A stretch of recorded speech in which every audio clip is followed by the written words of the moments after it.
우리는 지금까지 신약 성경에 나타난 여러 교회들을 살펴보았습니다. 교회들 가운데에는 우리가 본받고 따라야 할 좋은 본들을 보여준 교회도 있었고, 한편으로는 우리가 주의하고 경계해야 할 교회의 모습도 성경에서 살펴보았습니다. 오늘은 그동안 우리가 신약교회에 대해서 공부한 것들을 되새기면서 하나님 앞에서 우리 교회는, 우리 한마음 침례교회는 어떠한 모습을 갖추어야 할 것인지 함께 말씀을 통해 살펴보고 생각하는 시간이 되었으면 합니다. 생각 같아서는 이제 성경에 나오는 교회의 좋은 모습은 전부 다 끌어다가 우리 교회에 갖다 붙이고 싶은 그런 욕심이 좀 있습니다.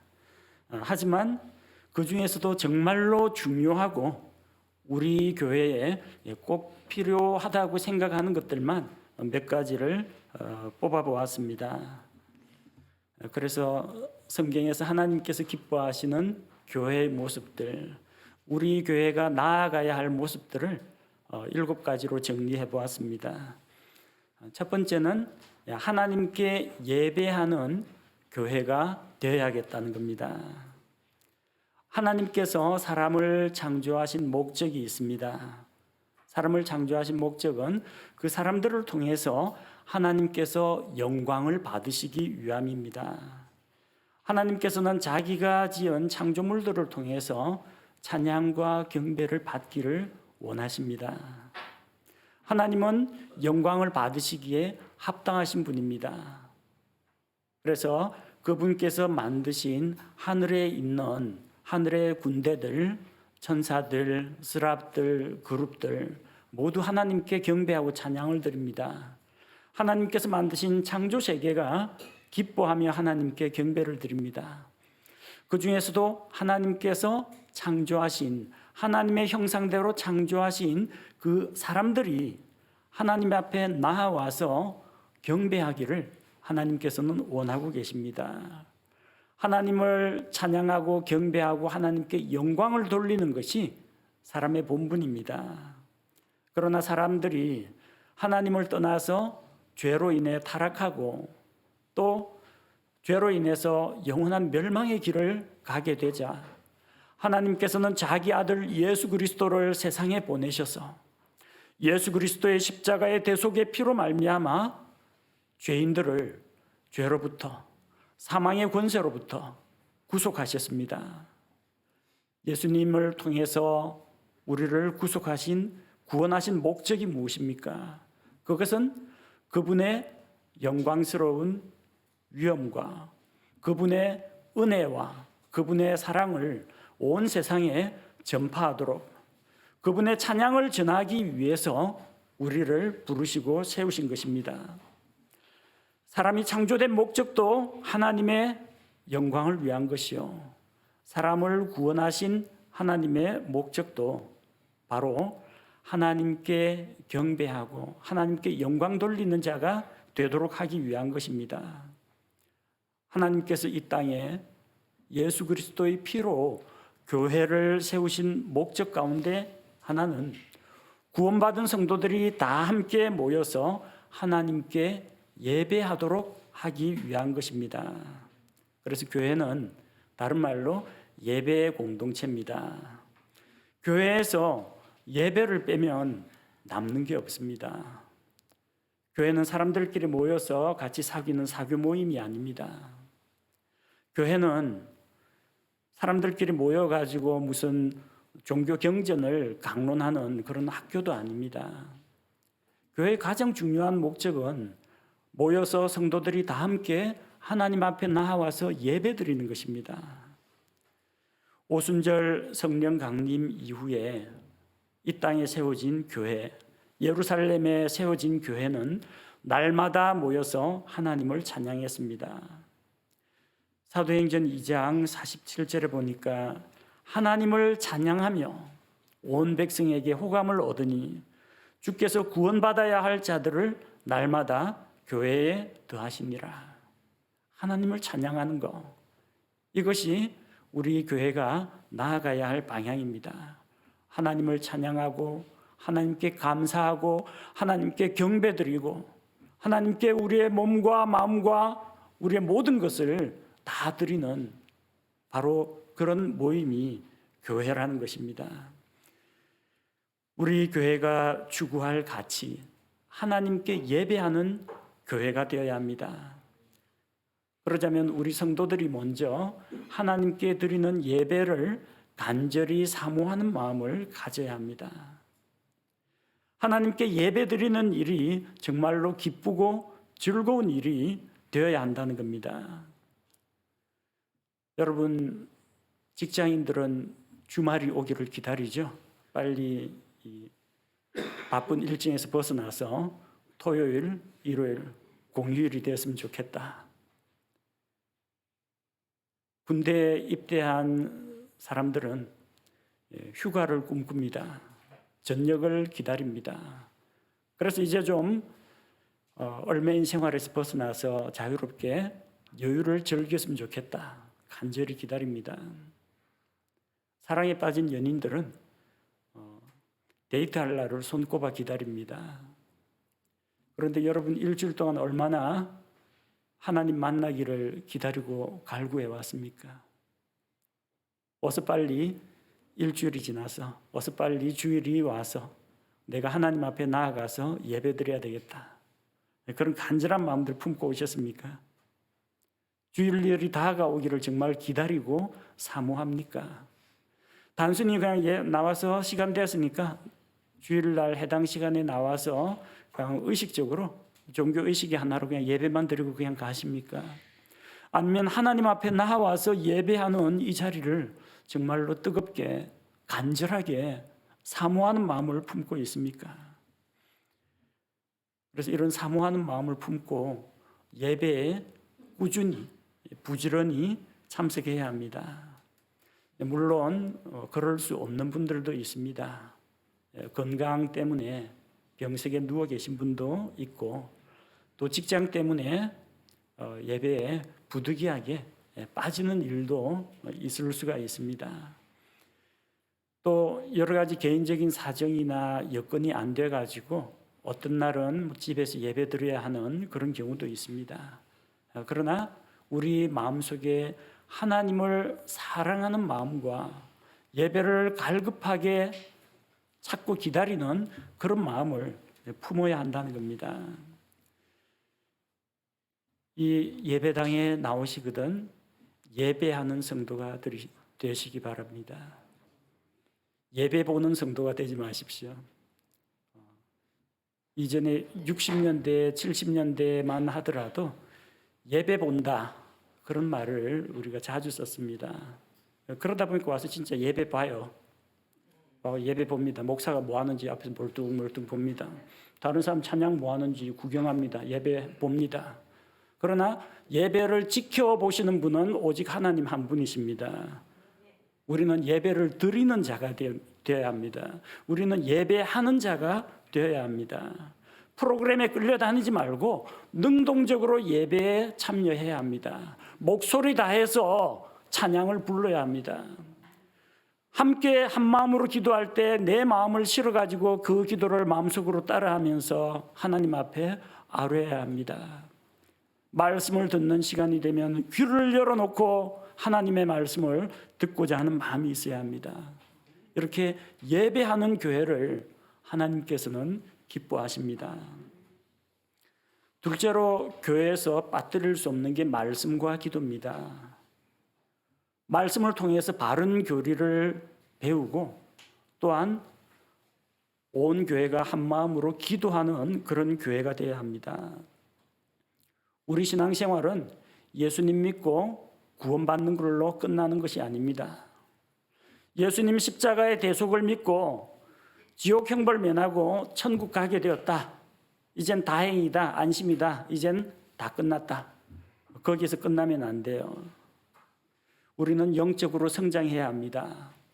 하나님의 자녀로 다시 태어났다면 영적 갓난아이 상태에서 점점 성장해서 믿음의 장성한 수준에 이르도록 우리가 성장해야 됩니다. 그러자면은 성도들이 하나님의 말씀을 열심히 읽고 듣고 공부하고 암송하고 묵상하고 계속해서 배워 나가야 합니다. 예루살렘 교회는 사도들이 가르치는 말씀의 교리 안에 거했다고 했습니다. 사도행전 2장 42절 말씀을 보니까 42절에 그들이 흔들리지 아니하며 사도들의 교리와 교제 안에 머물고 빵을 떼며 기도하더라. 예, 하나님께 예배를 드리고 말씀을 배워야 합니다. 하나님의 말씀 속에 있는 올바른 교리를 배우고 그 교리 안에 거해야 합니다. 그리고 빵을 떼며 함께 교제하며 기도하는 생활을 해야 합니다. 교회는 진리의 말씀을 선포하는 곳입니다. 이 집은 진리의 기둥과 터가 됩니다. 그래서 교회 안에서는 이 강단에 정치인이나 연예인이나 유명한 가수나 이런 사람이 있으면 안 되고요. 말씀을 선포하고 가르치는 설교자가 단상에서 말씀을 전해야 합니다. 또한 설교자는 자기 주장이나 세상의 철학이나 개인 경험담이 아니라 자기가 성경을 읽고 깨달은 말씀을 선포해야 합니다. 진리의 말씀으로 바른 교리를 가르칠 때 성도들이 바른 것을 믿고 영적으로 건강하게 성장하게 됩니다. 디모데전서 3장 15절 우리 예배 시작 전에 읽었던 말씀입니다.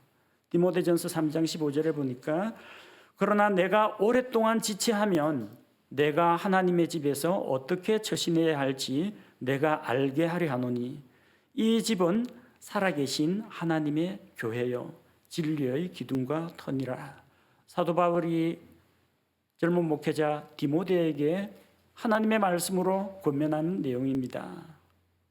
이 집은 단순히 이 빌딩, 콘크리트 건물이 아니라 하나님의 교회입니다. 살아계신 하나님의 교회입니다.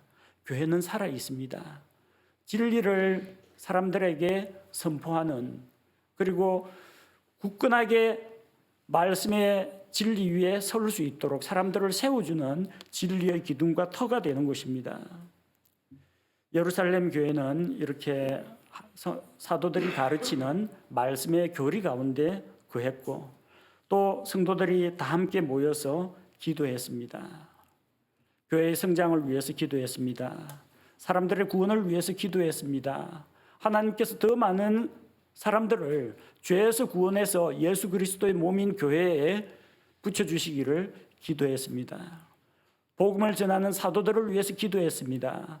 사도들이 감옥에 갇혔을 때 교회는 기도했습니다. 이런 교회가 건강한 교회입니다. 말씀이 살아있고 기도가 살아있는 교회가 하나님께서 기뻐하시는 교회입니다. 우리 교회는 성경 말씀의 기초에서 올바른 교리를 가르치고 있습니다. 우리 교회 유튜브에 계속해서 신학 강해 자료라든지 성경 본문 강해 자료 또 주제별 성경 공부 자료들이 계속해서 등록되고 있습니다. 그래서 처음 오시는 분들은 먼저 복음이나 구원에 대한 말씀부터 들어보시기 바랍니다.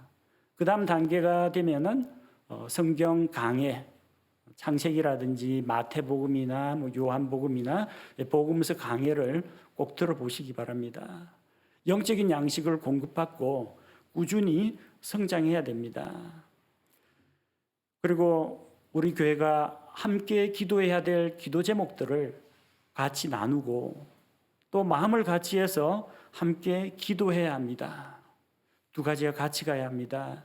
말씀 가운데에서 하나님의 뜻을 발견하고 또 배우고 그 말씀에 순종하며 하나님께서 주신 약속의 말씀을 붙잡고 기도를 해야 하고 또 기도하는 가운데 하나님께서 우리에게 주시는 깨달음이나 말씀을 통해 주시는 그런 교훈들을 우리가 받아들여야 합니다. 말씀과 기도 가운데 우리 성도들이 영적으로 성장할 때 건강한 교회가 되고 하나님께서 기뻐하시는 신약 교회가 될 수가 있습니다. 세 번째 우리가 생각해야 할 것은 믿고 행하는 교회가 되어야 합니다. 믿음과 행위는 별개의 것이 아닙니다. 믿음은 믿음에서 나오는 행위를 동반하게 됩니다.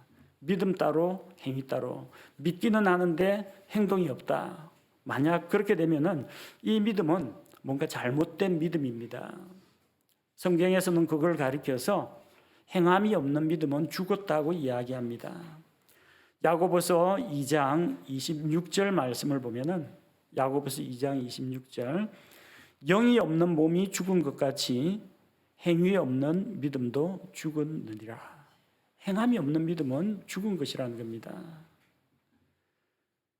행함이 없는 믿음이라는 것은 그냥 하나의 관념에 불과합니다. 그냥 단순한 지식에 불과합니다. 머리로만 아는데 몸은 따라가지 않는 겁니다. 구약 성경에 하나님께서 이 세상의 죄인들을 구원하기 위해서 메시아를 보내주신다는 약속이 구약 성경에 다 기록되어 있습니다. 그래서 성경을 연구하는 서기관들 또 성경에 대해서 해박한 지식을 가지고 있는 바리새인들은 이런 약속의 말씀을 다 알고 있습니다. 시편에 나오는 수많은 약속들, 이사야서에 나오는 예수 그리스도에 대한 약속들을 다 알고 있습니다. 모세의 율법에서도 오실 메시아에 대한 말씀들이 다 기록되어 있습니다. 그들이 그걸 믿었습니까? 믿지 않았습니다. 알긴 아는데 믿지 않았습니다. 단적인 예를 하나 들어볼게요. 예수님께서 탄생하실 때 동쪽에서 온 지혜자들이 유대인들의 왕으로 나신 분이 어디 계시느냐, 그리스도가 어디 계시느냐 물었습니다. 자기들은 몰라요. 이방인들입니다. 그렇지만 그들은 별빛의 인도를 따라서 왔습니다. 근데 예수님이 어디에서 나는지, 어디에서 태어날지 몰라요. 그래서 이 소식을 구하니까 헤롯 왕이 깜짝 놀라가지고 성경을 잘 아는 서기관들 다 불러가지고 그리스도가 어디에서 나겠느냐 하니까 딱 정확하게 대답합니다. 예, 미가 대언자의 대언에 의하면 유대 땅 베들레헴입니다. 정확해요. 알고 있어요. 알고 있는데 베들레헴까지 갔습니까? 안 갔습니까? 헤롯도 가지 않았고 서기관들 중에 아무도 베들레헴에 가지 않았습니다. 그 말을 듣고 동쪽에서 온 지혜자들이 베들레헴으로 찾아갔습니다. 믿음이 무엇입니까? 믿음은 관념이 아닙니다. 눈에 보이지 않는 것, 아직 나타나지 않는 것을 마치 있는 것과 똑같이 여기고 그대로 행하는 것이 믿음입니다. 성경을 많이 아는 서기관들은 예수님이 어디에서 출생하신다 다 지식으로는 알았는데 에이 설마 무슨 뭐 베들레헴 그 촌동네에서 뭐 나긴 몰라. 난다면 예루살렘 주면 돼야지. 이런 생각 가지고 있었을 겁니다.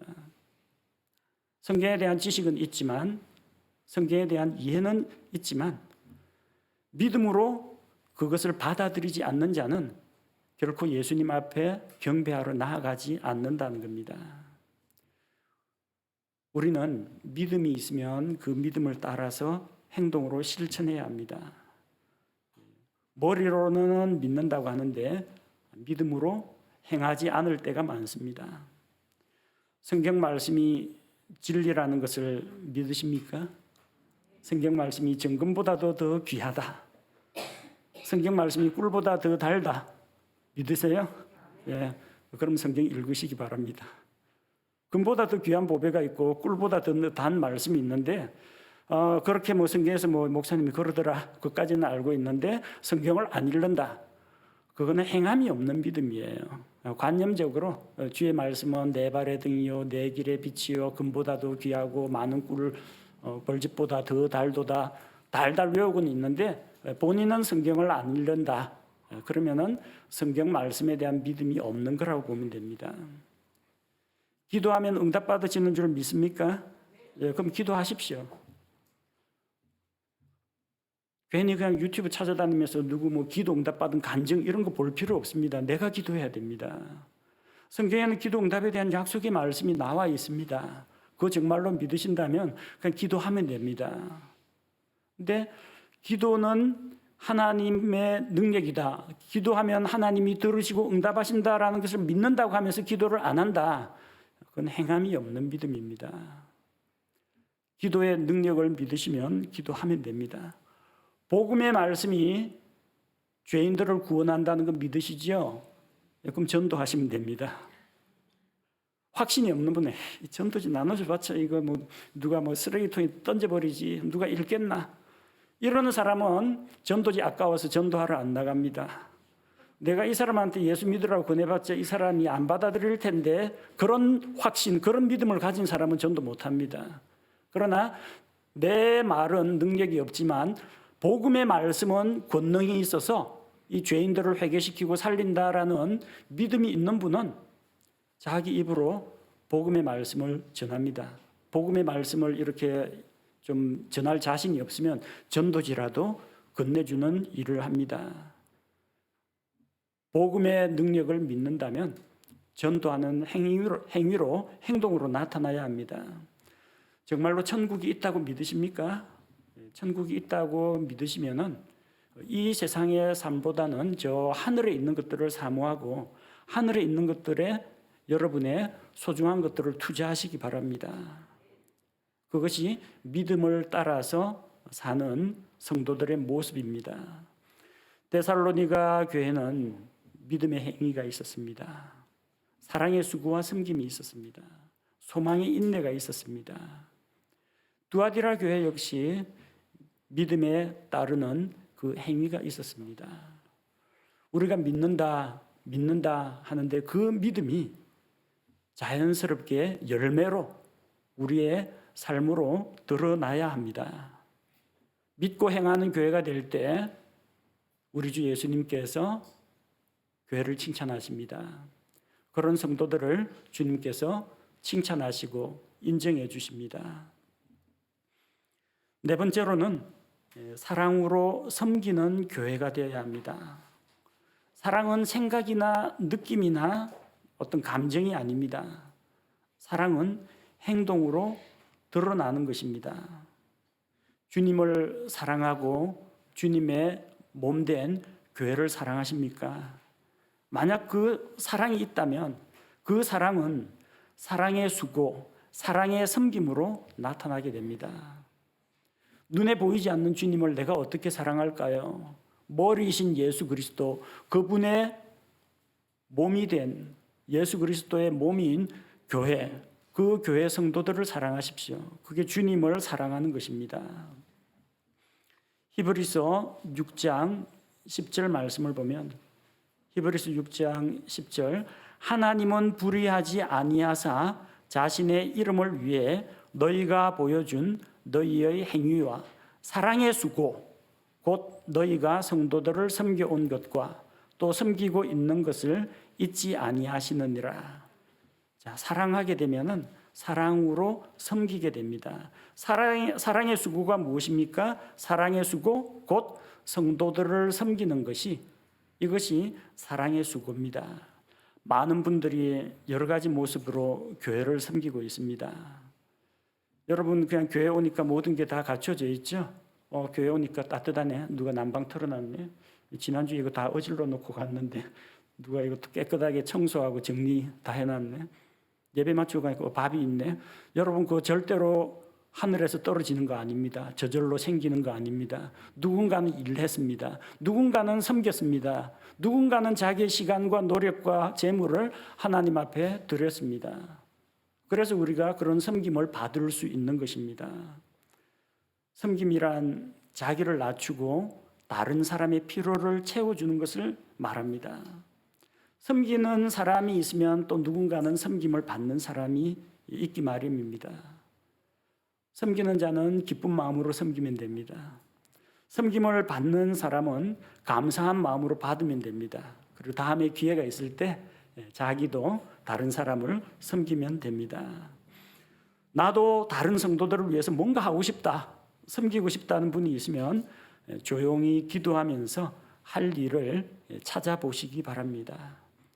우리 교회에서는 누가 강제로 일을 시키거나 억지로 떠맡기지는 않습니다. 스스로 필요를 발견한 분들이 자기가 할 수 있는 일들을 찾아서 합니다. 우리 교회는 무엇이 필요할까? 우리 교회 성도들에게 어떤 것이 있으면 더 좋을까? 여러분, 사랑하는 마음이 있다면 수고하고 섬기는 것으로 여러분의 사랑을 드러내시기 바랍니다. 그렇게 할 때 우리 주님께서 그런 교회를 기쁘게 보시고 또 그렇게 사랑으로 섬기고 수고하는 성도들을 주님께서 기뻐하십니다. 다섯 번째로는 소망 가운데에서 인내하는 교회가 되어야 합니다. 우리가 살펴본 데살로니가 교회, 수많은 핍박 가운데에서도 그들은 부활의 소망, 주님 다시 오실 소망 가운데에서 흔들리지 않았습니다. 서머나 교회는 환난과 궁핍을 당했지만 그들이 주님 앞에서 가지고 있는 소망을 포기하지 않고 굳건하게 붙잡았습니다. 바울은 로마에 있는 성도들에게 소망 중에 기뻐하고 인내하라고 했습니다. 로마서 12장 12절 말씀을 보면은 로마서 12장 12절 소망 중에 기뻐하고 환난 중에 인내하며 늘 절박하게 기도하고. 로마는 로마 제국의 방침에 따라서 황제를 숭배하도록 했습니다. 로마 황제를 신으로 숭배하도록 했습니다. 또한 그리스 로마 신화에 나오는 그 수많은 신들, 올림푸스의 신들을 섬기고 경배하도록 강요했습니다. 그렇게 하지 않을 때 우상 숭배를 반대하는 그리스도인들은 모진 박해를 받아야만 했습니다. 그런 환난과 핍박을 이길 수 있는 힘이 무엇입니까? 소망입니다. 낙심하지 않고 붙잡을 수 있는 이 소망의 닻이 있어야 흔들리지 않습니다. 환난과 핍박 때문에 힘들어하는 사람들에게 무조건 참으라고 하는 것은 위로가 되지 않습니다. 군대 생활 힘들어하는 병사가 있으면은 조금만 참아라. 몇 개월 안 남았다. 몇 개월 안 남았다라는 전역 일자가 정해져 있는 사람한테는 또 그 날짜가 가까운 사람한테는 희망이 됩니다. 조금만 참으면은 다시 이 군복무에서 해방되어서 사회로 갈 수 있다. 그런 희망이 있습니다. 마라톤 하는 사람에게 어떤 희망이 있습니까? 이 길이 끝없이 이어지는 길이 아니라는 거. 마라톤 코스 42.19km.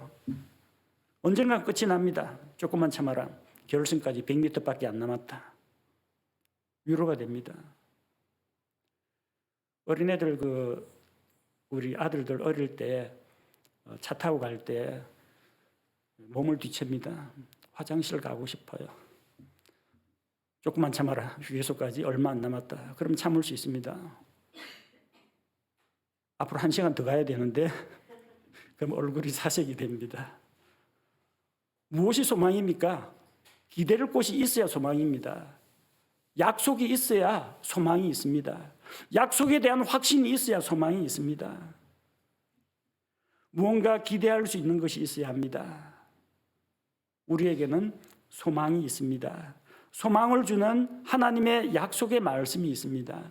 우리가 그 약속의 말씀을 굳건하게 붙잡을 때 현재의 힘들고 어려운 사정들을 다 극복하고 이길 수가 있는 것입니다. 우리가 이 세상에서 슬픔과 괴로움이 닥쳐올 때, 환난과 핍박을 당할 때 어떻게 인내할 수 있겠습니까? 개인의 이 결심, 의지로 꾹 참고 이걸로는 한계가 있습니다. 어느 순간 무너지게 됩니다. 소망을 잡아야 합니다. 우리 믿음의 선배들이 잡았던 소망이 무엇입니까? 주님 다시 오시는 것에 대한 소망을 가졌습니다. 주께서 다시 오실 때, 자기의 신부를 데리러 주께서 이 세상에 다시 오실 때 이 죄 많은 세상을 떠나서 우리는 저 아름답고 영화로운 하늘로 가게 될 것이라는 소망을 가지고 있습니다. 부활의 소망이 있습니다. 비록 이 세상에서 육신의 죽음을 맞이할지라도 질병을 앓고 노화를 겪고 마침내 이 세상에서 죽음을 맞이한다고 할지라도 나에게는 죽은 이후 눈 뜨면 하늘에서 하나님 품에 안겨 있을 것이라는 소망이 있기 때문에 죽음이 두렵지 않습니다. 사람이 제일 두려워하는 것이 무엇입니까? 죽음에 대한 공포입니다. 그러나 믿고 구원받은 성도들에게는 확실한 소망이 있습니다. 우리는 죽음 이후에 저 낙원에, 저 하늘에 가 있게 될 것이고, 또 죽어서 이 세상에서 우리 몸이 썩고 재가 되고 가루가 된다고 할지라도 그 영광스러운 그날에 우리의 몸이 부활하게 될 것, 예수님과 같이 영광스러운 몸을 입게 될 것이라는 그런 소망이 있기 때문에 육신의 노화가 두렵지 않습니다. 질병이 두렵지 않습니다. 불치병이 두렵지 않습니다. 죽으면 우리는 더 좋은 곳에 가 있을 것이요, 죽음 이후에는 더 영화로운 몸을 입을 소망이 있다는 것입니다. 우리에게는 천국의 소망이 있습니다. 이 세상은 우리의 본향이 아닙니다. 여기에는 영원한 처소가 없습니다. 우리는 여기에 있는 것들을 영원토록 누릴 수가 없습니다. 집이든 자동차든 자기가 사랑하는 애완동물이든 자기의 취미생활이건 자기가 애지중지하는 어떤 소장품이건 언젠가는 모두 다 불타 없어질 것입니다. 우리에게는 천국이 있습니다. 거기서 주님과 함께 영원한 기쁨과 안식을 누릴 소망이 있습니다. 또한 우리는 그 영원한 세계에서 하나님께서 우리에게 주시는 영광과 보상에 참여하게 될 것이라는 소망이 있습니다. 로마서 8장 18절 말씀을 보면, 로마서 8장 18절, 내가 생각하건대 이 현 시대의 고난들은 앞으로 우리 안에 나타날 영광과 좋게 비교될 수 없도다. 우리가 잠시 받는 이 고난, 이 가벼운 고난이 나중에 더 크고 무겁고 영원한 영광과 맞바꾸게 된다는 것입니다. 천국에 대한 소망이 있기 때문에 우리는 소망 가운데에서도 인내하며 참을 수가 있습니다. 우리 한마음 침례교회가 소망의 닻을 굳게 잡고 굳건한 반석 위에 서서 흔들리지 않는 그런 교회가 될 때 우리 주님께서 기뻐하실 줄로 믿습니다. 여섯 번째로 우리가 어떤 교회가 되어야 하느냐? 성도들이 한 마음을 이루는 교회가 되어야 합니다. 하나님께서는 우리가 예수 그리스도 안에서 하나가 되는 것을 원하십니다. 요한복음 17장 22절 말씀을 보면, 요한복음 17장 22절, 아버지께서 내게 주신 영광을 내가 그들에게 주었사오니 이것은 우리가 하나인 것 같이 그들도 하나가 되게 하려 함이니이다. 우리는 누구냐면은 삼위일체 하나님입니다. 아들 하나님 예수 그리스도께서 요한복음 17장에 아버지 하나님께 기도하는 내용입니다. 아버지, 우리가 하나인 것 같이. 하나님 아버지, 아들 예수님, 성령 하나님, 삼위일체 하나님은 하나입니다. 삼위일체 하나님이 얼마나 하나됨의 모범을 보이는지 여러분 아실 겁니다. 한 하나님 안에 있는 세 인격체, 세 분 하나님께서 한 하나님이십니다. 우리의 지식으로는 이해하기 어렵지만 우리는 아버지 하나님, 아들 하나님, 성령 하나님께서 한 하나님이신 것을 믿습니다. 아버지 하나님하고 아들 하나님하고 싸운다는 이야기 본 적이 있어요? 혹시 성령님이 삐쳐가지고 외톨이 됐다는 그런 이야기 본 적이 있습니까? 삼위일체 하나님은 한 마음을 이룹니다. 그 안엔 분열이 없어요. 다툼이 없어요. 일체입니다. 하나입니다. 요한복음 17장 22절에 뭐라고 말씀하십니까?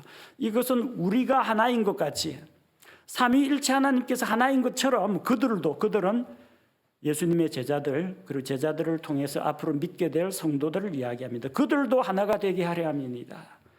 자, 우리 한마음 집내교회 성도들 하나가 되자 하는데 어느 수준으로요? 삼위일체 하나님이 하나인 것처럼 우리 모든 성도들, 모든 형제자매들이 끈끈하게 유대관계를 맺고 주 안에서 한 마음 한 뜻이 되어야 한다는 겁니다. 이렇게 한 마음이 될 때 하나님께서 기뻐하십니다. 우리가 읽은 오늘 본문 46절에도 이 처음에 그 시작된 예루살렘 교회 성도들이 날마다 한 마음이 되어 성전에 모였다라고 기록되어 있습니다. 또 날마다 한 마음이 되어 성전에 거하고 날마다 한 마음입니다. 날마다 오늘 한 마음을 이룬 것처럼 내일 또 예루살렘 그 교회 성도들이 모이면 또 한 마음 날마다니까 모레 그 다음 날에도 만나면 한 마음 계속 한 마음을 이뤘다는 거예요.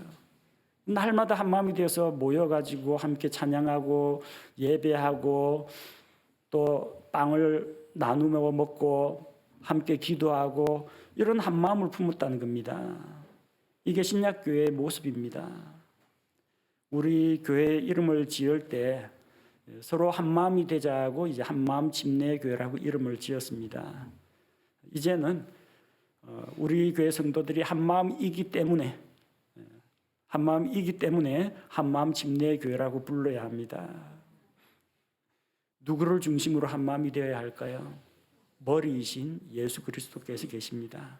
주님을 중심으로 한 마음을 이루어야 합니다. 또 주님의 마음을 본받고 주님을 따라가는 목회자를 중심으로 한 마음을 이루어야 합니다. 모두 다 다양한 분들이 모였다는 거 우리 다 알고 있습니다. 연령층이 얼마나 다양합니까? 어린아이로부터 저 어르신들까지 그 안에 형제들이 있고 자매들이 있습니다. 각기 살아온 인생 여정이 다르고 신앙적인 배경도 다르고 성격도 다르고 또 지향하는 바나 스타일도 일하는 방식도 제각기 다 다릅니다. 자, 그럼에도 불구하고 우리가 머리이신 예수 그리스도 우리 주님을 중심으로 같은 목표, 같은 방향을 가지고 함께 나아갈 수 있다는 것 참으로 놀라운 일입니다. 우리 성도들이 한 마음 한 뜻이 되어서 예수 그리스도를 섬기고 또 예수 그리스도의 복음을 위해 살아갈 때 하나님께서 우리 교회와 함께 하시고 우리 교회를 기쁘게 받으실 것입니다. 일곱째로 우리 교회가 지향해야 할 바는 복음을 전하는 교회가 되는 것입니다. 예수님께서 교회에게 맡기신 가장 큰 사명은 믿지 않는 자들에게 복음을 선포하는 것입니다. 우리는 이미 구원받아서 예수 그리스도를 선한 목자로 모시고 예수님이 우리 안에 속해 있습니다. 그런데 선한 목자이신 예수님은 이 우리에 속하지 않은 길 잃은 양들을 데리고 와서 그들도 한 목자 아래에 있게 하겠다 말씀하셨습니다. 주변에 하나님을 떠나 있는 사람, 예수 그리스도의 복음을 아직 믿지 않고 있는 자들, 죄와 어둠에 속해 있는 자들, 우리가 손을 내밀고 예수 그리스도의 복음과 생명으로 인도해야 할 책임이 있습니다. 예루살렘 교회는 주님의 말씀을 따라서 날마다 예수 그리스도를 선포했습니다. 사도행전 5장 42절 말씀을 보면 사도행전 5장 42절 그들이 날마다 성전에서와 모든 집에서 예수 그리스도를 가르치고 선포하는 것을 그치지 아니하니라. 날마다 성전에 있든지 집에 있든지 거리에 있든지 그들은 예수 그리스도를 가르치고 예수 그리스도를 선포하는 일을 했습니다. 우리 교회가 이렇게 복음을 널리 선포하는 교회가 되기를 원합니다. 멀리 세계 복음화를 꿈꾸기 이전에 먼저 우리 가족과 친척들을 돌아봐야 합니다. 아직 믿지 않는 가족들, 믿지 않는 친척들이 있다면 그들에게 먼저 복음을 전해야 합니다. 또 우리 교회 인터넷 방송을 통해서 수많은 사람들에게 이 복음의 말씀, 진리의 말씀이 선포되도록 또 하나님께서 우리 교회를 그런 일에 사용해 주시도록 우리가 기도해야 합니다. 더 나아가서 지금 이 자리에 있는 분들 가운데에서 복음의 일꾼으로 혹은 해외 선교사로 헌신하는 분들이 나오기를 기도하고 또 우리가 그렇게 양육하고 훈련시키고 해야 할 그런 책임이 있습니다. 복음을 전하는 교회, 예수 그리스도의 복음을 전하는 교회를 하나님께서 기뻐하십니다. 하나님께서 우리 성도들을 이렇게 한자리에 불러 모으시고 지역 교회를 이루게 해주신 것을 감사드립니다. 우리는 주님께서 세우신 이 교회를 더 성장시키고 발전시켜 나갈 책임이 있습니다. 하나님께서 우리 교회에 큰 부흥과 성장을 주시기를 기도하면서 우리 모든 성도들이 주님의 몸인 교회를 세우는 일에 한마음 한뜻이 되어야겠습니다. 우리가 꿈꾸는 바로 이런 교회가 되려면 우리 각 사람이 먼저 이런 교회가 되게 하소서 하기 전에 주님, 이런 성도가 되게 하소서, 이런 성도가 되기 원합니다. 그렇게 주님 앞에서 고백하고 헌신해야 합니다. 우리 주님께서 우리 교회가 하나님께서 기뻐하시는 그 아름다운 신약교회로 세워주시도록 우리 주님께 기도드리겠습니다. 함께 기도하겠습니다. 하나님께서 우리를 불러 모으시고 한마음 침례교회를 세워주신 것을 감사를 드립니다. 우리 교회가 하나님께 예배하는 살아있는 예배 공동체가 되게 하시며 바른 말씀을 통해 바른 교리를 가르치고 성도들이 말씀을 배우고 성장하며 또 한마음으로 기도하는 교회가 되게 하여 주옵소서. 우리 모든 성도들이 믿음으로 자기가 믿는 만큼 아는 만큼 순종하고 행하는 성도가 되게 하시며 또한 주님을 사랑하고 주님의 몸된 교회를 사랑하는 마음으로 다른 성도들을 위하여 사랑의 수고를 아끼지 않는 그런 교회가 되기 원합니다. 환난 중에도 소망을 굳게 붙잡고 인내하는 교회가 되게 하옵소서. 예루살렘 교회처럼 서머나 교회처럼 환난과 핍박 가운데에서도 소망 위에 굳건하게 설 수 있도록 하나님의 약속의 말씀을 굳게 부여잡게 하시고 또 그 말씀을 확신함으로 말미암아 반석 위에 서서 흔들리지 않게 하옵소서.